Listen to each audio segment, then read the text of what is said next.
আমার বাইরে মারছে চেয়ারের কারণে চেয়ার দখল করার লাগে আমার বাইরে মারছে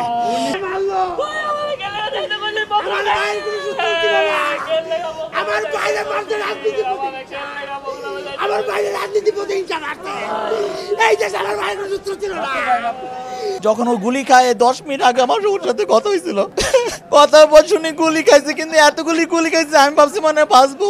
শুনছি 2টা গুলি খাইছে, আইসা শুনি যে 10টা গুলি সে খাইছে। 6টা হুন্ডা আসছে, 6টা হুন্ডা আইসা মাইরা গেছে। একজনকে নাকি ধরতে পারছে, জানি না কারা করছে কাজটা। না আমার সাথে অনেক ঘনিষ্ঠ ছিল।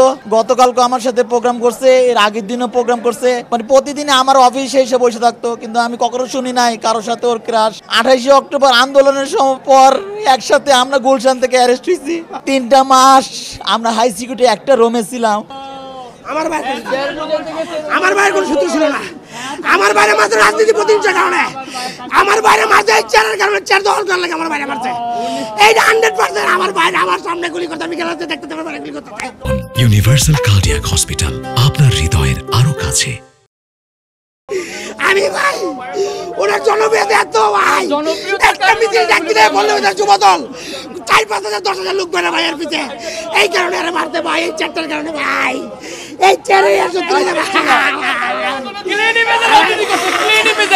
পুরো পল্লবীতে ক্লিন ইমেজের রাজনীতি করছে। এর নামে একটা রিপোর্ট যদি কেউ দেখাইতে পারে, নিজের জীবন আমরা নিজেরা দিয়ে দেব। একটা ক্লিন ইমেজের রিপোর্ট কথা বুঝেন না। ওমরা করে আসছে আজকে 15 দিন হলো ওমরা করে আসছে। 15 দিন হয়েছে ওমরা করে আসছে। এত ভদ্র, নিচের দিকে তাকায় হাঁটে। একটাই প্রতিহিংসা, সেটা হচ্ছে ওই চেয়ারটা।